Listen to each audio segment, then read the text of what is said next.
ओम नमः शिवाय। जय भोलेनाथ। भोलेनाथ की कृपा आप और आपके पूरे परिवार पर सदैव बनी रहे। दोस्तों, बहुत समय से आप लोगों के प्रश्न आ रहे हैं कि शाम की पूजा का सही समय क्या होता है। शाम को दीपक जलाना चाहिए और दीपक जलाते समय किस नियम का पालन चाहिए। यदि हम शाम को दीपक जलाते हैं तो क्या हमें स्नान करना जरूरी है, मतलब शाम की पूजा बिना स्नान किए कर सकते हैं या नहीं कर सकते हैं। और शाम को घर में कितने दीपक प्रज्वलित करने चाहिए, कहां कहां दीपक प्रज्वलित करना चाहिए, दीपक जलाने का मंत्र क्या होता है, घर की परेशानियों को दूर करने के लिए और किसी विशेष मनोकामना को पूर्ण करने के लिए दीपक किस प्रकार से प्रज्वलित करना चाहिए। तो आज की जो वीडियो है पूरी तरह से संध्या वंदन पर आधारित है। शाम के समय जो आप संध्या वंदन करते हैं, पूजा आराधना करते हैं, दीप प्रज्वलित करते हैं, वो किस प्रकार से आपको करना है, किस नियम का पालन करना है। मतलब आज की वीडियो पूरी तरह से आपके प्रश्नों पर आधारित हैं, जिनका उत्तर मैं आपको शास्त्रों के अनुसार देने का पूरा प्रयास करूंगा। तो वीडियो को पूरा अवश्य देखिए। तो सबसे पहले बात करते हैं कि संध्या दीपक प्रज्वलित करने से पहले, मतलब शाम को पूजा करने से पहले क्या स्नान करना है। देखिए, शास्त्रों के अनुसार पूजा में शुद्धता जरूरी होती है। तो जब हम सुबह पूजा करते हैं तब तो स्नान करना अत्यंत जरूरी होता है। सुबह बिना स्नान की पूजा नहीं करना चाहिए, किंतु शाम की पूजा आप हाथ पांव धोकर भी कर सकते हैं। जरूरी नहीं है आप स्नान करें। अब देखिए, आप चाहे तो वस्त्र भी बदल सकते हैं या फिर आप केवल हाथ पांव धोकर कुल्ला करके भी पूजा कर सकते हैं। आप जैसे कि आपको शाम के समय पूजा करनी है तो दिन में भी आप शुद्धता का ध्यान रखिए। जैसे कि आप जब भी टॉयलेट जाते हैं, बाथरूम जाते हैं, तब उस समय शुद्धिकरण अवश्य कीजिए, अवश्य करना चाहिए। हर बार जब आप बाथरूम जाते हैं तो यदि आप दिन भर शुद्धिकरण का ध्यान रखते हैं तो शाम के समय बिना स्नान किए भी केवल हाथ पांव मुंह धोकर भी पूजा कर सकते हैं। और चाहे तो स्नान भी कर सकते हैं। से कि गर्मियों के दिन है तो शाम के समय भी आप स्नान करके पूजा कर सकते हैं। तो बहुत सारी चीजें आप स्वयं भी अपने विवेक से निर्धारित कर सकते हैं। और अगला प्रश्न है आपका कि शाम की पूजा में दीपक के समय जलाना चाहिए। तो देखिए, शाम को जो पूजा का समय होता है वो धूली बेला का समय होता है, प्रदोष काल का समय होता है। मतलब जिस समय सूर्य अस्त हो रहे होते हैं उस हमारे घर में दीपक प्रज्वलित हो जाना चाहिए। अब जैसे कि आप लोगों के प्रश्न आते हैं कि कितने बजे दीपक जलाना चाहिए शाम को। तो देखिए, शाम को सूर्यास्त का समय हर मौसम में अलग अलग होता है। कभी जैसे कि सर्दियां चल रही होती है तो 5 बजे भी सूर्यास्त हो जाता है, 5:30 बजे तक सूर्यास्त हो जाता है। और अभी जैसे ही गर्मियों का मौसम है तो 6:30 बजे, 7 बजे ऐसे ही सूर्यास्त का समय होता है। कई बार 7:50 भी बस जाते हैं। गर्मियों में तो प्रत्येक मौसम में सूर्यास्त का समय अलग होता है, इसलिए एक सही समय बताना है कि इसी समय आप दीप प्रज्वलित करें। ये तो बहुत मुश्किल होगा और ये ठीक भी नहीं होगा। एक ही समय पर हर बार हम दीप प्रज्वलित नहीं कर पाएंगे, इसलिए संध्या काल का ध्यान रखिए। जब संध्या काल का समय होता है, मतलब जब सूर्यास्त हो रहा होता है, उस समय आप अपने घर में दीपक प्रज्वलित कर दीजिए। और अब बात करते हैं कि कितने दीपक आपको अपने घर में प्रज्वलित करनी चाहिए।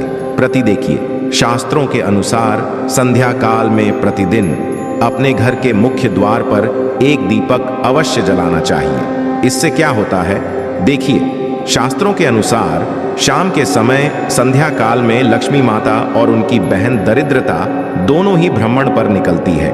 तो जिस घर के मुख्य द्वार पर दीपक प्रज्वलित होता है उस घर में मां लक्ष्मी प्रवेश कर जाती है, और जिस घर के मुख्य द्वार पर दीपक नहीं जल रहा होता है उस घर में दरिद्रता प्रवेश कर जाती है। तो इसलिए मां लक्ष्मी का प्रवेश आपके घर में हो, इसके लिए के मुख्य द्वार पर एक दीपक अवश्य प्रज्वलित करना चाहिए।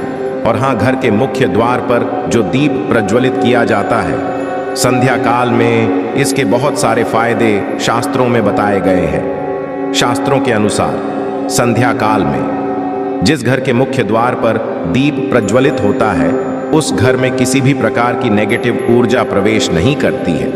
कोई भी वास्तु दोष आपके घर में हो, यदि आप मुख्य द्वार दीप प्रज्वलित करते हैं तो समस्त प्रकार के वास्तु दोष से मुक्ति मिल जाती है। और यदि आपके घर में पितृदोष है जिसकी वजह से परेशानियां आपके घर में बनी हुई हैं, तो घर के मुख्य द्वार पर जो हम दीप प्रज्वलित करते हैं इससे घर का पितृदोष भी समाप्त हो जाता है और इसके अलावा घर में किसी भी प्रकार की अशांति रहती हो या फिर आपके घर में बीमारियां बहुत रहती हैं, कलह क्लेश रहता है, आर्थिक तंगी रहती है, तो घर के द्वार पर हम दीप प्रज्वलित करते हैं तो समस्त प्रकार की परेशानियों से, दुखों से आपको मुक्ति मिल जाती है। इसलिए घर के मुख्य द्वार पर दीप प्रज्वलित करना अत्यंत जरूरी होता है। तो शास्त्रों के अनुसार घर के मुख्य द्वार पर एक दीपक अवश्य ही होना चाहिए। और बात करें दूसरे दीपक की, तो दूसरा दीपक आपको अपने घर की तुलसी के पास प्रज्वलित करना चाहिए।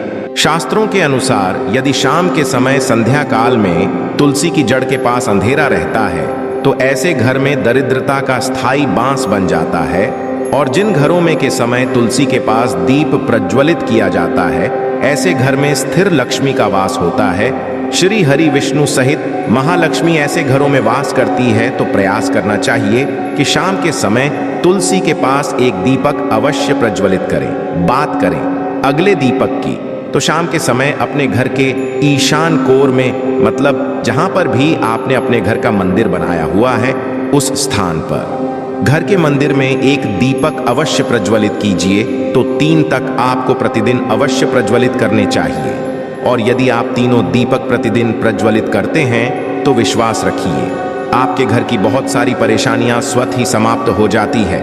और अब बात करते हैं अगले प्रश्न के बारे में, जो आप लोगों के हमेशा प्रश्न आते हैं कि दीपक किस चीज से प्रज्वलित करना चाहिए, सरसों का तेल डाल सकते हैं या नहीं, या फिर तेल का प्रयोग करना चाहिए, या फिर शुद्ध घी का, गाय के घी का, किस चीज से हम दीपक प्रज्वलित करें। तो देखिए शास्त्रों के अनुसार सरसों के तेल का दीपक हर जगह प्रज्वलित नहीं करना चाहिए।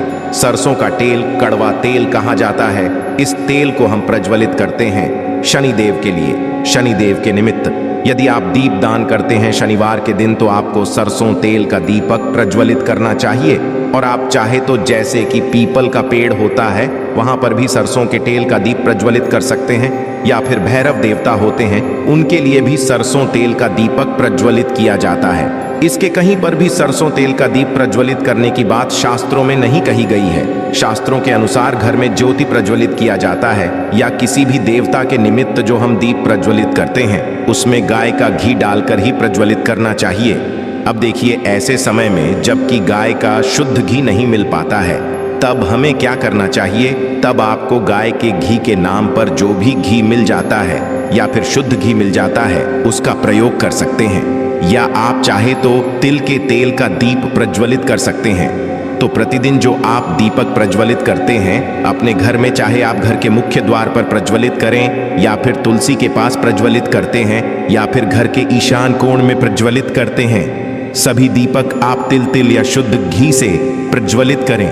और हाँ, जब आप दीपक प्रज्वलित करते हैं, जैसे कि मुख्य द्वार पर जो दीप प्रज्वलित करेंगे या फिर तुलसी के पास जो दीप प्रज्वल करते हैं या फिर घर में भी जो दीप प्रज्वलित किया जाता है, तो ध्यान रखना चाहिए एक चीज का, कभी भी दीपक को सीधे जमीन पर नहीं रखा जाता है। तो दीपक रखते समय प्रतिदिन दीपक के नीचे थोड़ा सा आप चाहें तो चावल रख सकते हैं या फिर आप चाहें तो थोड़े से पुष्प रख सकते हैं। और हाँ, यदि आप दीपक के नीचे चावल रखते हैं तो इस बात का आपको ध्यान रखना है कि अखंडित चावल होनी चाहिए, क्योंकि ऐसा माना जाता है कि यदि टूटे हुए चावलों का प्रयोग हम पूजा में करते हैं, किसी भी प्रकार से, चाहे दीपक के नीचे रख कर करते हैं या फिर अक्षत के स्वरूप में करते हैं, तो इससे घर में दरिद्रता आती है। इसलिए अखंडित चावल होने चाहिए। यदि आप दीपक के नीचे रखते हैं तो, और जैसे कि कई लोगों के प्रश्न आते हैं कि प्रतिदिन जो दीपक के नीचे हम चावल रखेंगे तो उस चावल का अगले दिन क्या करना चाहिए। तो अगले दिन वो चावल उठाकर आप पक्षियों को डाल दीजिए, पक्षी उसे खा जाते हैं। और घर में जो आप ईशान कोण में दीप प्रज्वलित करते हैं, मतलब घर के मंदिर में जो दीपक प्रज्वलित किया जाता है, उस दीपक को आप किसी पात्र में भी रख सकते हैं। जैसे कि एक छोटी सी प्लेट ले लीजिए, उसी प्लेट में दीपक रख दीजिए और उस दीपक को हम प्रज्वलित करते हैं। मतलब घर के मंदिर में जो दीपक प्रज्वलित करेंगे वो आप किसी पात्र में भी रख सकते हैं, किंतु सीधे जमीन पर आपको कोई भी दीपक नहीं रखना है। इस बात का ध्यान रखिए। और आपका अगला प्रश्न है कि शाम की पूजा करते समय किस मंत्र का जप करना चाहिए। दीप प्रज्वलित करते समय दीप जलाने का मंत्र क्या होता है। तो देखिए, दीप जलाने का मंत्र मैं आपको बता देता हूं। आप यदि जप सकते हैं तो अवश्य जपिए। किंतु यदि आप ये मंत्र नहीं भी जा पाते हैं, तब भी शाम के समय जब आप दीपक प्रज्वलित करते हैं, उस समय आप किसी भी मंत्र का जप कर सकते हैं। जैसे कि आप चाहे तो माता रानी के किसी मंत्र का जाप कर सकते हैं। आपके कोई इष्ट देवता हो तो उनके मंत्रों का भी जप कर सकते हैं। दुर्गा चालीसा का, हनुमान चालीसा का पाठ करते हुए भी आप दीप प्रज्वलित कर सकते हैं। मतलब देखिए, जरूरी नहीं है कि आप दीपक जलाने वाला मंत्र ही पढ़ेंगे। किसी भी मंत्र को पढ़कर आप दीप प्रज्वलित कर सकते हैं, संध्या वंदन कर सकते हैं। क्योंकि देखिए, शास्त्रों में कहा गया है कि मौन रहकर कभी भी पूजा नहीं करनी चाहिए। जो भी कर्म होते हैं वो मंत्रोच्चारण के साथ ही संपूर्ण किए जाते हैं, इसलिए मंत्रोच्चारण जरूरी है। कोई भी मंत्र जपते हुए आप पूजा कर सकते हैं, संध्या वंदन कर सकते हैं, किंतु दीपक जलाने का जो शास्त्रों के अनुसार मंत्र है वो मैं आपको बता देता हूँ। ध्यान से सुनिए। मंत्र है शुभम करोति कल्याण, आरोग्य धन संपदा, शत्रु बुद्धि विनाशाय। अब दीपिका या नमो स्तुति दीपो ज्योति परम ब्रह्मा दीपो, ज्योति जनार्दन आदि को हरतु में पापन संध्या नमोस्तुते। इस मंत्र दीपक प्रज्वलित करते समय करने से कहा जाता है कि सभी प्रकार के पापों से मुक्ति मिल जाती है और दीप देवता जो होते हैं वो हमारे जीवन में प्रकाश करते हैं। तो बहुत आसान है। यह मंत्र यदि आप लोग नियमित पढ़ेंगे तो निश्चित ही आपको याद हो जाएगा और दीपक प्रज्वलित करते समय आप बिना देखे भी पढ़ पाएंगे। और अभी आप चाहें तो इसे किसी कागज पर लिख कर रख सकते हैं और घर के मंदिर में ही रख दीजिए जहां आपको दीपक प्रज्वलित करना है। तो जब आप दीप जलाएंगे तब आप इस मंत्र को देख कर पढ़ सकते हैं और कुछ दिनों में तो याद हो ही जाता है। तो ये है आज के वीडियो, जिसमें शाम की पूजा से संबंधित, शाम को दीप दान से संबंधित संपूर्ण जानकारी मैंने आपको शेयर की है। आशा है कि आज की इस प्रस्तुति में बताई गई जानकारी आपको अच्छे से समझ आ गई होगी। वीडियो अच्छा लगा हो तो एक लाइक अवश्य कर दें। धन्यवाद वीडियो के अंत तक बने रहने के लिए।